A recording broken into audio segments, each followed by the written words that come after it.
नौजवान जो हैं वो ज़रूर अपने अपने ईदगाहों में नमाज अदा करें, ईद की नमाज, क्योंकि ईदगाह जो है वो ईद की नमाज़ों के लिए मखसूस होते हैं।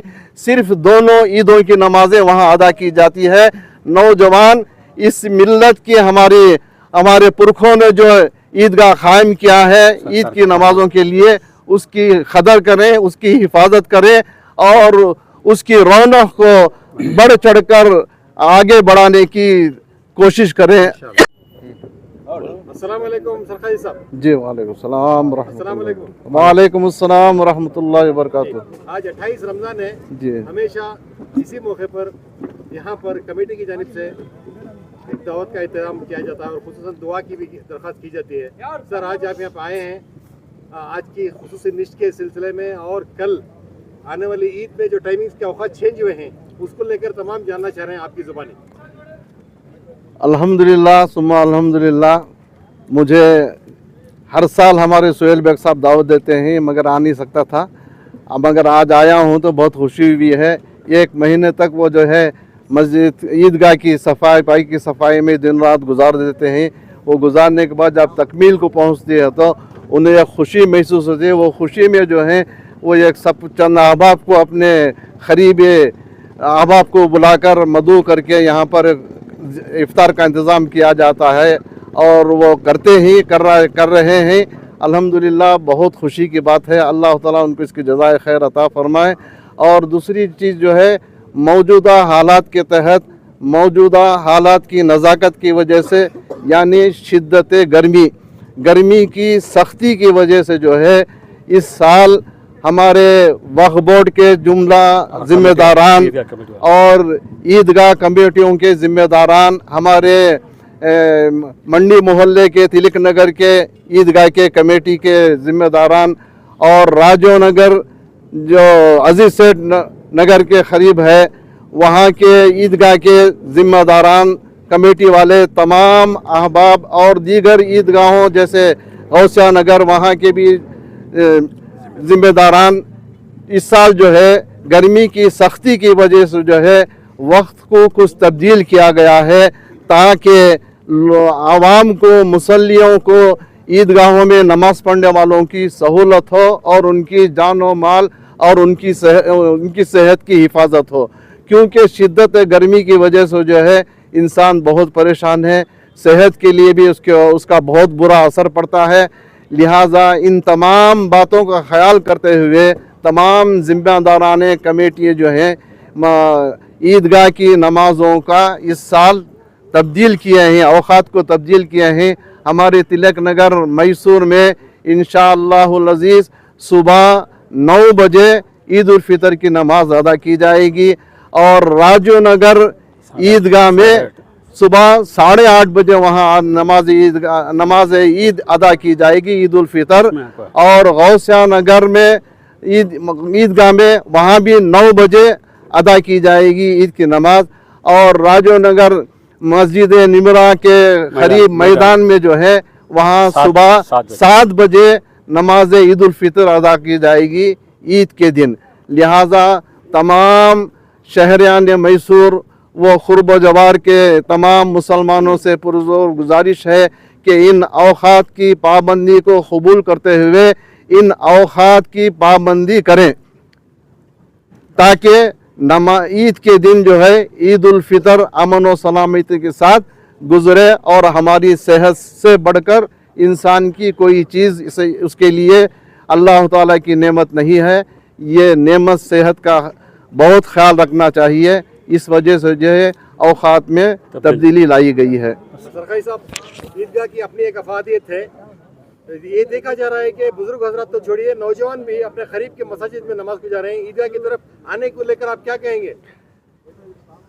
इस साल जो है गर्मी की शिद्दत है, गर्मी की शिद्दत की वजह से जो है मैं उम्र वाले अहबाब, बीमारों से और जो बच्चे ही उनके सेहत के पर इसका बहुत बुरा असर पड़ता है।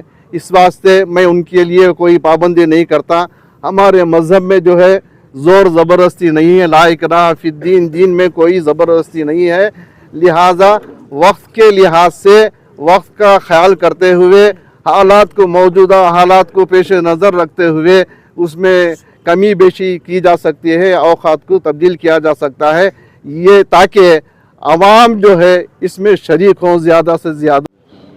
जैसा कि आप जानते हैं अगले आने वाले 1 या 2 दिन के अंदर ईद उल फित्र जो ईद की नमाज होने वाली है उसको लेकर यहाँ पर हम जमे हुए थे। मैं शुक्रगुजार हूँ मैसूर के तमाम ईदगाह के कमेटियों के सदर सेक्रेटरी अरकान का जो वक्तन वक्तन हालात को देखते हुए फ़ैसला ले रहे हैं। माशाअल्लाह इसी तरीके से यहाँ पर भी जो बड़ा ईदगाह है तिलक नगर के अंदर, वहाँ भी ईद की नमाज जो हर बार 10 साढ़े 10 बजे हो जे हर बार ईद की नमाज यहाँ पर 10 साढ़े 10 बजे हो रही थी, लेकिन हालात को देखते हुए मौसम को देखते हुए 9 बजे रख दिया गया है। मैं शुक्रगुजार हूँ इन कमेटी के सदर सेक्रेटरी सारे अरकान और वक्फ बोर्ड का जो इतना अच्छा डिसीजन लिए। इस वक्त मैं यही अपील करना चाहता हूँ आवाम से, जो भी बहुत सारे उम्र हो चुकी है या बीमार हैं, हो सके तो बाजू की ईदगाह या वहाँ की मस्जिद में नमाज अदा करें, और ख़ुसूसन जो है हमारे नौजवान जो घटमुट हैं जो भी हैं वो ईदगाह में आकर नमाज अदा करें, क्योंकि ईद की नमाज वाजिब नमाज है। 30 दिन हम इबादत करने के बाद रमज़ान के महीने में ये ईद के दिन ये हमारा निचोड़ है जो हम आकर ईद की नमाज अदा कर कर रमज़ान का महीना हमारे सामने ख़त्म होता है। तो आजिज़ाना अपील सबसे है कि जल्द से जल्द आए। 9 बजे मतलब 9 बजे घर से निकलना नहीं है, 9 बजे यहाँ पर जमात है, 9 बजे ठीक से जमात है। बहुत सारे लोग हमारे 9 साढ़े 9 बजे 9 बजे बोले तो घरान से पौने 9 बजे निकलते हैं, आने के बाद यहाँ नमाज ख़त्म हो जाती है। जल्द से जल्द निकले, टाइम की पाबंदी हो। और शायद राजू नगर ईदगाह मैदान में भी जो अभी सुनने में आया कि 8:30 बजे रखे हैं, तो वहाँ पर भी तकरीबन 8:30 बजे पहुँचने की कोशिश करें। शायद इस बार मुख्तसर खुतबे होंगे, जल्द से जल्द नमाज ख़त्म होएगी, उसके बाद हम सब फिर वापस घर को जाएंगे, क्योंकि हालात बहुत ख़राब हैं। जो गर्मी जो हो रही है, हम रमज़ान में बहुत सारे लोगों को देखें नाक में से खून निकल रहा है, किसी चक्कर आकर गिर रहे हैं, किसी को सनस्ट्रोक बोलकर हॉस्पिटलों में एडमिट हो रहे हैं, ये हालात चल रहे हैं। इसके लिए इसको देखते हुए डिसीजन लिया गया है। मैं मैसूर के तमाम आवाम से यही गुजारिश करना चाहता हूँ, जो आपके लिए सोचकर, आपके बारे में सोचकर ईद का मैदानों की कमेटी वाले ने डिसीजन लिया, उसका इज्जत करते हुए, एहतमाम करते हुए ठीक समय पर आप आ जाए।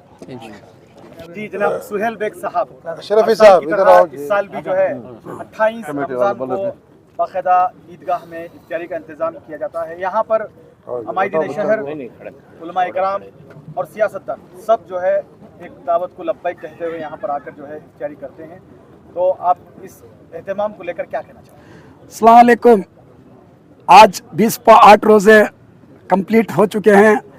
हमारी ईदगाह मैनेजमेंट कमेटी की तरफ से ये दावत का नाम आदमियों को खिलाने का नहीं था। यहाँ पे जो वर्क करते हैं, जैसे कि साउंड सिस्टम वाले हो, जैसे कि पेंट वाले हो, जैसा हमारे क्लीनिंग वाले हो, कारपोरेशन वाले हो, जो गारे के काम किए, इन सबको पूरा वो 1 महीना यहाँ पर काम करते हैं। इनको बुलाकर मैं, हमारे सरकाजी साहब और हमारी कमेटी वाले बैठकर उनके साथ खाना खाते हैं, क्योंकि उन्हें भी हमें जितना पैसा दे अलग है, लेकिन उनके साथ खाना खाने से बहुत खुशी महसूस करते हैं। इस वजह से हर साल 11 साल से यहाँ पर मैं इफ्तियार पार्टी देता आया हूँ। मैं जागी कोटरस में देता था, वहाँ पर छूटने के बाद यहाँ पर देता आया हूँ। यहाँ पर देने से मुझे बहुत खुशी महसूस होती है। और हमारे ईदगाह कमेटी मैनेजमेंट कमेटी जो है, हम लोगों ने कल से गौर फिक्र कर रहे थे कि टाइमिंग चेंज करने के ताल्लुकात से सुबह मैंने तनवीर सेठ साहब से राबिता किया। उन्होंने कहा तू और सरकाजी साहब तुम्हारे कमेटी वाले बैठकर एक डिसीजन लेके बोलो, हम लोग वो टाइम मुकर्रर करेंगे करके। मैं 8:30 9:02 बोला था, उन्होंने 9 बजे मुकर्रर किया है। मैं इस मौके पर हमारे हरदिल अजीज MLA तनवीर सेठ साहब का शुक्रिया अदा करता हूँ, क्योंकि उन्होंने हमारी कमेटी की इज्जत और लाज रखकर यहाँ पर टाइम चेंज करने के लिए हमें मौका दिया। बहुत से लोग मुफ्तियाँ जितने भी हैं, मैं ज़्यादातर चर्च के पास रहता हूँ, वहाँ आकर मुझे कंप्लेंट कर रहे थे ऐसा टाइमिंग चेंज करने के ताल्लुकात से। मैं तमाम मैसूर वालों का तहे दिल से शुक्रिया अदा करता हूँ और एक रिक्वेस्ट करता हूँ कि ईदगाह मैदानों में आकर नमाज पढ़ें। और सरकारी साहब ने कहा ये उम्र वालों के लिए, आप लोग मस्जिद में पढ़ें, उम्र वाले खुले मैदान में ईदगाह में पढ़ने के लिए हम लोग कमेटी वाले 1 महीने से खुद के पैसे खर्चा कर कर, हम लोग किसी से रुपया नहीं लेते, हम खुद के पैसे खर्चा कर कर यहाँ पर 1 महीने से दिन रात मेहनत पढ़ते हैं। इसमें वक्फ बोर्ड से भी कोई 1 पैसा हमें नहीं आता। और इस बार 60 या 70 साल से हमारे ईदगाह के गेट टूट गए थे, गिर रहे थे, बुरे जानवर अंदर आ जा रहे थे। मुझे बहुत फिक्र हो रही थी। मैं सबसे पूछा कोई मुझे गेट के लिए सपोर्ट करे, कोई मुझे फंड ये करे करके, लेकिन कोई मुझे ये नहीं किया। फिर भी मेरे बड़े भाई अल करीम एजुकेशनल ट्रस्ट के फाउंडर हुसैनी बेग साहब से जब मेरी बात हुई, उन्होंने कहा कितना खर्चा आएगा भैया, 2 से 2.5 लाख रुपया खर्चा आएगा। तो उन्होंने कहता थी भी आंदे मैं देता हूँ करके। उसके मौजूदगी में मेरा दोस्त बुलडोजर रियाज, जो यहाँ पर उनका नाम ही बुलडोजर रियाज है, वो मुझे रोज मेरे 30 साल के दोस्त हैं, वो फैब्रिकेशन का काम करते हैं। उन्होंने कहा सुहेल जितना भी काम हो मटेरियल दिला दो, मेरे तरफ से मैं फ्री करके दूंगा। अल्लाह ताला उनकी दोनों की कमाई में और उनकी सेहत में, उनकी हर चीज़ में अल्लाह बरकत अता फरमाए, क्योंकि बहुत ज़रूरी था गेटों का। मैं और एक रिक्वेस्ट करता हूँ तमाम से, 9 बजे जमात खड़ी हो जाएगी, करेक्ट 9 बजे। हम लोग किसी का इंतज़ार नहीं करते, हम लोग करेक्ट 9 बजे करते हैं। 8:30 बजे आए आप। एक रोज़ा इस महीने का जो आप एक रोज़ा है उसका पूरा निचोड़ एक आधा घंटा नहीं दे सकते हमारे लिए तुम लोग। हाँ, आप लोग आकर एक आधा घंटा धूप में, अब चलो धूप भी नहीं, छो में नहीं आ सकते, और आए तो आए रोड पे खड़ जाते। पुतली पार्क में नमाज पढ़ती। मैं सरकारी साहब से पूछा, हमारा मुसल्ला यहाँ है, पुतली पार्क पीछे है, मुसल्ले के पीछे नमाज पढ़ती, उनकी नमाज नहीं होती शायद। और मुझे मैक दलाओ करको मुझे बहुत जुल्म करती हैं। पुतली पार्क में नमाज नहीं होती, अंदर पूरी जगह खाली रहती है, आप लोग बाहर नमाज पढ़ते हैं। फिर भी आजिज़ाना गुजारिश करता हूँ, एक बेडशीट, एक छतरी लेकर आकर वज़ुओं का इंतज़ाम किया है। हमारे कार एसोसिएशन की जानिब से 20,000 पानी के बोतलों का इंतज़ाम किया गया है। हर चीज़, छोटी सी छोटी चीज़ का आपका ख्याल रखकर 3 रोज से बुलडोजर फिरा रहा हूँ यहाँ पे, क्योंकि आपके सिर को कंकरा ना चुभे। मैं पूरी कोशिश करता हूँ कि आपको अच्छा हो, इसलिए मैं अगर कुछ ज़्यादा कह चुका हूँ तो माफ़ी चाहता हूँ।